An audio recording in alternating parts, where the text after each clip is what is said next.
မရောက်သေးလားမသိဘူးကွာရွာလွတ်လိုက်တာတော့ဒီဘက်လမ်းမှာကွာဟုတ်ပါတယ်ငါပေါင်းမလည်းနှစ်ခုပဲကျန်တော့ကွာငါရွာလွတ်လိုက်တာတော့ဒီဘက်လမ်းမှာဦးလေးအင်ကမရောက်သေးဘူးလားမသိဘူးကွာရွာငါမင်းလမ်းမားလာလားမသိဘူးကွာလည်းရွာရောက်လာဆိုငါလည်းဘယ်တော့လို့တောင်းမသိဘူးဒီဘက်ကဟုတ်ပါရဲ့လားမသိဘူးရွာဒီဘက်လမ်းဟုတ်ပါရဲ့ကွာမမားပါဘူးမားနိုင်ကြတော့မရှိဘူးဒီဘက်လမ်းမှာဒီကတေးကတော့တော်ထူရကွာအော် yes ဟိုမနောက်ဆုံးတော့တွေ့ရင်ရွာပြောရင်ငါတို့လေဝိုင်းနဲ့တွေ့ yes တော့တွားကြည့်မယ် yes ငါဘယ်ကနေဝင်ရပါအော်ဒီမဲ့အပေါက်ရှိအဲ့လိုအင်ရှင်တို့ဟေးလူလေကွာအော်ကျွန်တော်ရွာလွတ်လိုက်တဲ့လူပဲဗျအေးဝင်ခဲ့ဟုတ်နော်လျှောက်ဦးနေလားမသိဘူးဗျအေးဟုတ်တယ်ကျွန်တော်ရွာလွတ်လိုက်တာပါဗျအော်အေးမြရွာလွတ်ရတဲ့လားအေးတနေ့တော့ဒီယူမှာအလုပ်လာလုပ်တာပေါ့နော်အဲ့တော့ဦးလေးစီမှာအလုပ်လေးပါလေးမရှိလားကွဦးလေးစီမှာတော့အလုပ်တွေပါလေးရောမရှိသေးဘူးကွဒါပေမဲ့ဦးလေးရဲ့ကလည်းအသက်ကြီးဆိုဦးလေးရဲ့လေရီတော့မင်းရိပ်ပြီပေါ့ကွာမြို့ကတရက်ကိုတန်10လုံးပေးမယ်ကွာအိုးဟုတ်လားအဲ့ဒါကျွန်တော်ဦးလေးရဲ့လေရီကိုခဏလုံးမလေးဒါနဲ့ဦးလေးရဒီနားလေးပဲတယောက်တည်းနေရတာဗျအေးဟုတ်တယ်ငါမျိုးရပါဆိုနားရပါဘူးလို့ဒီမှာအေးစီတယောက်တည်းလာနေအောင်အခုမှရောက်တော့ခဏနားလို့ရတာဗျဟိုအေးဒါနဲ့အဲ့တော့ကျွန်တော်ဒီလျောက်ရောကျွန်တော်ဒီနားဘယ်နားလေးရောနေရမလဲမသိဘူးအေးကွယ်ငါလည်းဒီမှာတယောက်တည်းနေရဆိုမင်းငါနဲ့နေလေကွယ်ဟုတ်ဒါနဲ့ဦးလေးကဒီလေဝင်းကြီးကိုဘာမှမလုပ်တော့ဘူးပေါ့အေးငါဘာမှမလုပ်တော့ဘူးပေါ့ဒီလိုဒီရင်ထားရတာကွာဦးလေးလည်းညာကြေရွံ့နော်အဲ့ဆိုကျွန်တော်နားလောက်မယ်အဲ့ဆိုကျွန်တော်မနိုင်ဖြောင်းကနေစပြီးလုပ်လိုက်မယ်နော်ခရီးပန်းကဆိုအေးလိုက်တော့မယ်ကွာ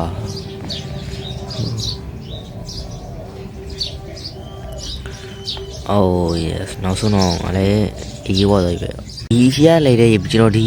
စွားတွေကျွန်တော်ဘယ်နားလေးထားမှာဗျအဲ့ရှိမှာတတားကြီးလုံးရှိတယ်ကွအဲ့ထည့်ထားလိုက်ကွအဲ့ဒါကျွန်တော်တော့အလုပ်သွားလုပ်ပြီနော်ဦးလေးအေး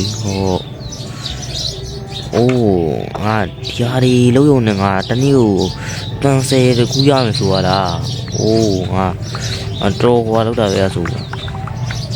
ဒီဦးလေးရတလက်ကြီးနေဆိုဒီဟာတွေတော့မလုံးနိုင်တော့ဘူးကွာဟုတ်တယ်အဲ့ဒါကြောင့်မို့နေမှာဒါလေးဆိုလဲသူတို့ဟို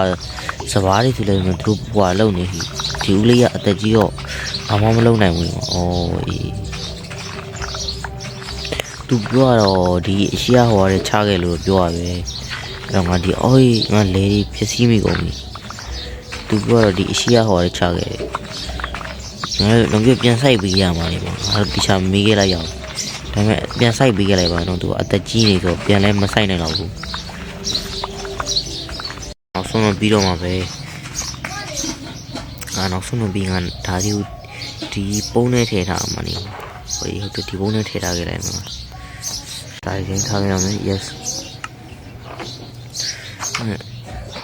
ဦးလေးကျွန်တော်လုပ်ပြီးတော့ဦးလေးအဲ့တော့ဦးလေးပြောသလိုကျွန်တော်လူအားကလေးပြီးပါမယ်အေးအဲ့ဒါလည်းရောလေးကွာယူလိုက်ပြီနော်yes ကျွန်တော်စေတော့ရတယ်ဒါနဲ့ကျွန်တော်ဒီနိုင်မိုးနေပါရဲ့ဝယ်စားဆိုကျွန်တော်ဘယ်လိုစားရမှာဗျအေးဒါလားဒါငါဒီတယောက်ထဲနေရဆိုမျိုးနေတော့နည်းဝေးတယ်ကွာတော့ငါမင်းတွေ့တော့တိတာရဲမှာတော့ငါပေါင်မိုးလေးချန်ထားပြီးအဲ့အောင်မင်းဆိုင်စားလိုက်ဟုတ်ကြည့်လို့ပါဗျအဲ့တော့ဒီဟိုဟာထဲမှာနေမှာယူလိုက်ပြီနော်ဒီyes မပေါင်မိုးခုနကခုပြောပါဦးလေးကျွန်တော်3ခုပဲယူလိုက်ပါမယ်ဒါနဲ့ကျွန်တော်ဒီမျိုးတွေမှာလေဦးလေး အဲ့လိုအလုပ်တွေပါရင်ရှိလာမလို့ကျွန်တော်အဲ့လိုမျိုးတွေပါရင်မှာအလုပ်တွေပါရင်လုံးမလို့ဗျ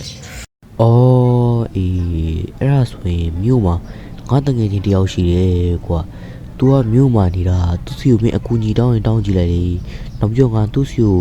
စပားတွေပို့တရားရှိသေးတယ်ကွယ်အဲ့တော့မင်းတွားပုံရင်နဲ့သူစီကိုအကူကြီးတောင်းကြည့်လိုက်လေမင်းဒီကိုပြန်ရောက်ရင်လည်းငါမင်းကိုတန်25လုံးပေးပါမယ်ကွာပို့ကနေနဲ့ ဟိုသူကဒီမျိုးထဲမှာပေါ့အေးခွအဲ့လိုကျွန်တော်အခုချိန်ပေါ့ပြင်တော့မိလောက်တော့ဘူးเนาะကျွန်တော်လည်းညနေလည်းရောက်တော့မှာဆိုတော့လေကျွန်တော်တို့ကြနေကျွန်တော်ညာတကောင်ကြီးမှဒီအိမ်ပြန်ရောက်လာလိမ့်မယ်ဗျကျွန်တော်လည်းတော့လမ်းလေးပိုင်းမှတ်ပြီးတော့လမ်းလေးပိုင်းပျောက်နေလိမ့်မယ်အဲ့တော့အေးခွအဲ့တော့ကျွန်တော်တို့ဒီအဲ့ဟိုရသွားရင်တော့ကျွန်တော်တို့ဘယ်ဘက်ကနေသွားမလို့လမ်းညွှန်အောင်เนาะဒီအဲ့မင်းတော့အစီရောက်အောင်ပို့ပြလိုက်ကွာနောက်ပြီးတော့ငါနာမည်ကိုတော့ပြောလိုက်အဲ့ဆိုမင်းသူမင်းကိုတန်းပြီးတီးလိုက်မယ်အဲ့တော့သူမင်းကိုမမွေးလိုက်ပေးလဲပြောကွာငါနောက်ပြန်မင်းကိုဒီပြန်ရောက်ရင်လည်းငါမင်းကိုတန်အတုံးတန်25လုံးပြီးမယ်ကွာမင်းမျိုးကလည်းနေဝေးတော့လေအိုး25လုံးပြီးပါလားအိုး yes အဲ့တော့ကျွန်တော်အဲ့ဆိုမနေ့ဖြန်ဆိုရင်တော့ကျွန်တော်အဲ့မျိုးရွာတော့ရည်လိုက်မှာပေါ့နော်အဲ့တော့ဦးလေးတန်ငယ်ချင်းစီမှာရောကျွန်တော်အကူကြီးပါတောင်းစီရမှာအေးအဲ့ဆိုကျွန်တော်ဦးလေးတငယ်ချင်းစီမှာအကူကြီးပါတောင်းကြည့်လိုက်မယ်လေပေါ့နော်ဟိုအဲ့ဆိုကျွန်တော်ဒီရတော့နားလောက်မယ်ပေါ့နော်ကျွန်တော်အေးဟိုအဲ့ဆိုကျွန်တော်ဒီနေ့နားလောက်မယ်အဲ့ဆိုမနေ့ဖြတ်ကြရင်ဦးလေးပူခါနေဟာတွေတော့ပူလိုက်မယ်ပေါ့နော်အေးဟိုအဲ့တော့ကျွန်တော်ခုတော့နားတော့မယ်ကျွန်တော်နားလေးလည်းဝါသွားပြီပေါ့နော်ကျွန်တော်မနေ့တောင်ရောက်သွားပြီကျွန်တော်တော်တော်အိပ်ပြောသွားတယ်အဲ့တော့ဦးလေးကျွန်တော်ကိုဘာပူခိုင်းမော်အဲ့ဆိုကျွန်တော်ပေးလိုက်တော့လေကျွန်တော်အခုတစ်ခါတန်းပူသွားတယ်မယ်။အိုးအေးအေးအေးဒီမှာဒီစပားတွေပဲကွာ။အော်ဒီစပားလိုက်အဲ့စီလိုက်မလို့။ဟိုအေးဟိုအိုးစပားတွေအများကြီးပြဦးလေးလိုရတော့ဖြစ်ထွန်းတာပဲကျွန်တော်ဒီစပားကြီးမှအများကြီးပဲဗျ။အေးကွအဲ့ဒါကြောင့်မို့ကသူ့ကိုလက်ဆောင်ပေးမလို့ဆက်ဆက်လိုက်ကျွန်တော်သူကငါစီကိုလာမာတာကွာဒါပေမဲ့ငါနဲ့သူ့နေတငယ်ချင်းကြီးရင်းကြီးဆိုငါသူ့ကိုဒါလေးကိုလက်ဆောင်ပေးလိုက်တော့မယ်ကွာ။ဟိုဒါနဲ့မင်းလမ်းမှာဘိုက်ဆိုင်စားရမရှိအောင်လို့ကမင်းတို့ပေါင်မိုးနေခြံထားသေးရဲ့ကွာ။အော်ကြီးသူပါဗျ။အဲ့ဆိုကျွန်တော်ဒီရက်မှလာမသိဘူးဟုတ်တယ်။အဲ့ဆိုကျွန်တော်ဂျူလိုက်မယ်နော်။အော်ဟုတ်တယ်ဒီမှာပေါင်တော့။အဲ့ဆိုကျွန်တော်ဘယ်ကနေသွားမလဲလမ်းညုံဗျ။အေးငါတို့ဒီနေရာကင်းဘက်ကိုတန်းတန်းတာသွားတာလေကွာ။အဲ့ဆိုကမင်းတို့တတားကြီးတွေးလိုက်အဲ့တတားနေသွားပြီးတော့ပထမလမ်းဟိုတေးပထမလမ်းဘက်ကိုခွေးလိုက်ကွာဘယ်ဘက်ကိုခွေးလိုက်ကွာအဲ့ဆိုမင်းအဲ့ကောင်ရဲ့အိမ်ကိုတန်းပြီးရောက်လိုက်မယ်။အော်ဟောအဲ့ဦးလေးပြောတယ်ဆိုတော့အဲ့ဆိုဦးလေးကျွန်တော်သွားရင်တော့အေးအဲ့ကျွန်တော်တကားပိတ်ခဲ့မယ်။โอเค။အော်ဟိုမှသူပြောရတိုင်းဟိုဒါသူ့နေကြခင်းကြီးလားမသိဘူး။ဟိုကြီးပဲအော်သူမျိုးနဲ့ကတော်တော်ဝေးရပဲကွာ။အဲ့တော့သူအသက်ကြီးလို့နေမှာဟိုမျိုးနဲ့တော်တော်ဝေးရကွာဟုတ်တယ်ငါထင်ထားရတဲ့ကိုဝေးနေပြီလား။ဒီကနေဟိုဒါပူလာကြီးကွာဘယ်လိုဝင်ရမှာတော့ဒီပူလာကြီးကဒီမှာ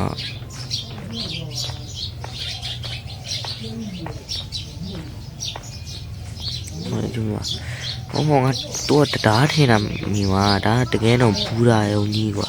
ရထားလမ်းကြီးဒါကြီးကတော့တရားထင်လို့နေမှာအဲ့သူဒီမျိုးမရောက်တာကြာနေမှာကွာအဲ့တော့ဟုတ်လောက်မယ်သူကတယောက်တည်းအေးအေးဆေးပဲနေရဆိုလေလို့သူတို့ဒီလိုမျိုးကြီးပြိုင်နေတဲ့မှာသူကမနေချင်ဘူးလေပြောဆိုတာဒီဘက်နေမှာပေါ့လူဒီဘက်မှာလည်းလမ်းလေးရှိရောလေ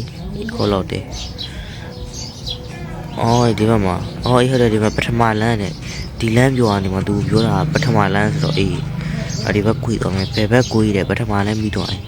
ဘယ်တော့မှဒီလမ်းကြောင်မပြောလိုက်ဘူးတိုင်းဒီဘက်တော့မဟုတ်တော့ဘူးကွာဒီဘက်ကတိုက်နေနေဆိုအော်ဟိုမဲ့ဟိုကလီလမ်းကသွားကြည့်လောက်မယ်အော်ဟုတ်တော့တယ်ကွာဒီမဲ့သူတအိမ်မရှိနေအိုးဦးလေးကဒီအိမ်ပိုင်ရှင်လားမသိဘူးအေးလီဟိုလေဘာဖြစ်လို့လဲကွာအော်ကျွန်တော်ဦးတင်နေကလွတ်လိုက်တာပါဗျအော်အေးဦးတင်နေကလွတ်လိုက်တာလားကွာဘာကိစ္စရှိလို့လဲကွာဦးလေးကိုသူကဒီစဘာတွေပြီးခိုင်းလိုက်လို့ဗျအဲကြောင့်ကျွန်တော်လာပေးရဗျ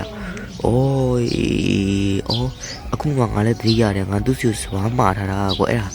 သူ့ဘလောက်ပေးရမလို့ကွအော်သူလည်းအဆောင်ကပြောတယ်ဗျသူကအခုဦးလေးကိုအလကားပေးလိုက်တော့မယ်တဲ့သူကအတငယ်ချင်းအရင်ကြီးရင်မလို့သူစီကသူ့လေယာစဘာတွေကလည်းဖြစ်ထွန်းတော့လို့သူကအလကားပေးလိုက်တာလေလူအော်အေးအဲ့လိုဒါနဲ့မင်းလည်းဒီမှာဒီလာရတာမင်းလည်းမောရပေါ့အဲ့တော့မင်းလည်းဒီမှာခဏနားလေကွာအော်ဒါနဲ့ဦးလေးကိုကျွန်တော်မေးရရှိလို့လေကျွန်တော်ဦးလေးတို့ဒီမြို့မှာဗျာဦးလေးအလုပ်တွေပိုင်းများမရှိဘူးလားကျွန်တော်အလုပ်လေးပါလေလုပ်ချင်လို့ဗျာကျွန်တော်အဲ့ဒါလားကွဦးလေးစီမှာတော့အလုပ်တွေပိုင်းတော့မရှိဘူးဒါပေမဲ့ဦးလေးရှာထားပေးမယ်လေကွယ်ဦးလေးကဒီမြို့တွေပတ်သွားတာမဟုတ်ဘူးနားနေနာပဲသွားတာဆိုအဲ့ဒါဦးလေးရှာထားပေးအောင်ဗျာကျွန်တော်အလုပ်လေးပါလေကျွန်တော်ဒီမြို့မှာလည်းအလုပ်လေးပါလေတခုလုပ်ချင်လို့ဗျာအဲ့ဆိုငါပြီးရရှေ့ဟွာလေးပြီးလုံးလေကွာဒီမရောက်လေ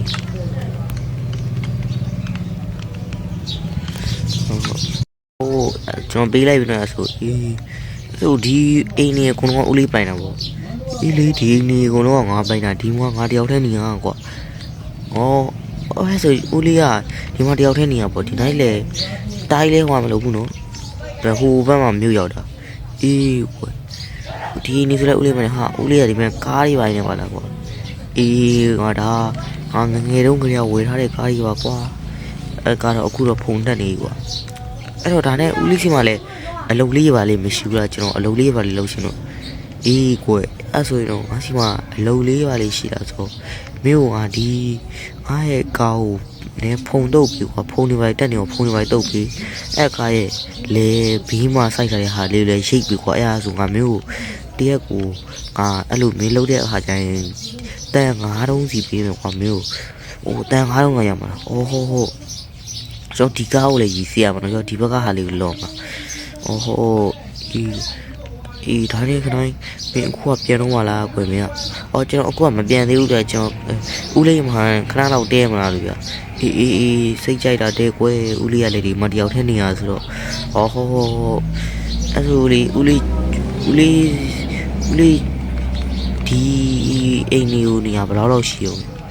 ဦးလေးလားကွယ်ဦးလေးတော်ကြာခဲ့ပါပြီကွယ်ဦးလေးဒီမှာတယောက်ထဲနေရဒါနဲ့ကိုခဏလေးငါမင်းကိုမိုးလေးပြီးခဲ့လိုက်အောင်မဲကိုမင်းကိုတို့ဟုတ်နေမရ yes မင်းတို့ငါတန်9000ပေးလိုက်တယ်ကျွန်တော်တန်9000ကရလားဒီမှာကျွန်တော်တန်9000ကရပြီ yes ဦးလေးဒါနဲ့လေကျွန်တော်ဒီမှာလေဦးလေးဒီမြို့ထဲမှာဗျာကျွန်တော်ဆိုင်နေပါရောင်းမဲ့ဟာတွေပဲမရှိဘူးလေကျွန်တော်ဆိုင်တော့ဖွင့်နေလို့ဗျဒီမှာတော့ဆိုင်နေပါရရောင်းစရာတော့မရှိဘူးကွာရှိတဲ့ဆိုင်နေဆိုရင်အကြီးတွေကြီးကွာဆိုင်ကြီးတွေကအဲ့လိုမင်းပတ်စံနေလေးရှိမှမင်းဝယ်လို့ရမယ့်ဆိုင်နေကွာမင်းငါမနေ့ကကြီးခဲ့တာတော့တန်အတုံး80ဆိုရင်ဆိုင်ကြီးတစ်ခုဝယ်လို့ရတယ်တဲ့မင်းတော့အလုပ်ကိုကောင်းကြိုးစားရင်ဆိုင်ကြီးကိုပိုင်နေတယ်ကွာဆိုင်ကမင်းအင်ကြီးကြီးရောင်းတာ RYM ဆိုတဲ့ဆိုင်ကွာမင်းအခုသွားကြည့်ပါလားကွာမင်းအဲ့သူကတန်အတုံး80ဆိုရင်ကျွန်တော်ဆိုင်ကြီးကိုရမှာပေါ့နော်အဲ့ဆိုကျွန်တော်အလုပ်တန်နေရိုင်းလုံးမယ်ဆိုရင်ဆိုင်ကြီးကိုရလောက်တယ်ပေါ့နော်အဲ့တော့ကျွန်တော်ဆိုင်ကိုဘယ်လိုသွားရမှာမင်းဒီလမ်းတွေအတိုင်းပတ်သွားကြည့်လဲ RYM ဆိုတဲ့ဆိုင်ကိုတွေ့မင်းဆိုင်ရဲ့ဝင်ကြည့်လိုက်ကွာအဲ့ဒါကျွန်တော်ခဏသွားကြည့်လောက်ပါအဲ့ဒီအဲ့ဆိုဦးလေးပြောတဲ့အတိုင်းငါနေရအလုပ်ဒီပိုင်းကြိုးစားမယ်ဆိုရင်RYM ဆိုတဲ့ဆိုင်ကြီးကပိုင်ဆိုင်ရလောက်တယ်ဟုတ်လောက်တယ်ပေါ့ငါဒီကပါတယ်လူသားတဲခိုကလားမသိဝင်ကြည့်တော့မယ်လူဦးလေးထားတဲခိုကလားပြောဟုတ်တယ်ကွအဲ့ဆိုဝင်သွားတော့မယ်ကျွန်တော်ဒီမှာနေမှာဟုတ်တယ်ကွာတဲခုပဲကွာတော့ဘာမှလည်းမပေးရဘူးပေါ့နော်ဘာမှလည်းမပေးရဘူးသူကဒီလိုသူကအိမ်လေးပိုင်းမရှဲလူတွေလာနေလို့ရအောင်လုပ်ပေးထားတယ်အဲ့တော့ငါလည်းအိတ်လောက်မယ်ကွာဒီကလေးကငါတို့ဦးလေးကလေးလောက်တော့မကောင်းပါဘူးကွာဒီကလေးကအိတ်လိုက်ပုံကွာမနှက်ကြရင်လည်းဆိုင်ရှာရောင်းမှာဆိုတော့တောင်းရောက်သွားပြီလားကွာဒီကမှနေကခါးတွေကတော့ညောင်းသွားပဲကွာဒါမှလည်းအလကားဆိုလဲထားလိုက်ပေါ့ကွာအလကားဆိုလဲဒီလောက်တော့ရှိမှာပေါ့နော် အဲ့တော့ငါဘယ်ဘက်တိရှာမလဲမသိဘူးကွာအော်ဒီမတူပြီ yes I am ဆိုစား yes တူပြီ yes ဦးလေးပြောရ yes ဦးလေးဒီဆိုင်ပိုင်ရှင်လားမသိဘူးဗျာအေးဟုတ်တယ်ကွဦးလေးဒါနဲ့လေဦးလေးကဒီဆိုင်ကြီးကိုရောင်းမယ်လို့ကြားတယ်အေးဟာဦးလေးဟုတ်တကယ်လားဗျာအေးဟာအေးဟုတ်တယ်ကွအခုတလုံးငါတို့ဒီအင်ကြီးဆိုင်တွေကလုံးဝနည်းနည်းမရောင်းရတော့ဘူးကွာငါလည်းအဲ့လိုဒီဝါလီခင်ရမလို့ဖြစ်နေအဲ့ဒါကြောင့်မလို့ဒီငါဒါကြီးကိုအခုအများဆုံးရောင်းထားမလို့ကွာအဲ့ဒါကြောင့်မလို့လေမင်းတို့မထင်ထားတဲ့ဈေးနဲ့ရတာပေါ့ကွာ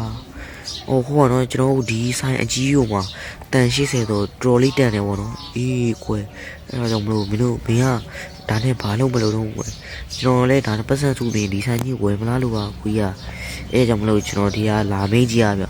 အေးကွယ်မင်းဝယ်မယ်ဆိုရင်ကဝန်ထမ်းတယောက်ပါမင်းနဲ့ဟောထည့်ပေးမယ်လေကွယ်မင်းမတငယ်ချင်းမှရှိလားကျွန်တော်ရွာလာဆိုကျွန်တော်တငယ်ချင်းတွေပါတော့မရှိဘူးဗျ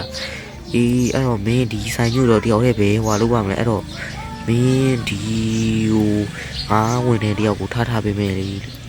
ဟောမင်းတို့တော့မင်းတရက်ကိုတန်10တုံးကိုပေးရမယ်ပေါ့တန်10တုံးကများလိုက်တာဗျမင်းနည်းနည်းလေးပဲကွာနည်းနည်းလေးတောင်းလို့ရငါတို့တကယ်ဟွာလေဆိုတုံး30တောင်ပေးရတာဟော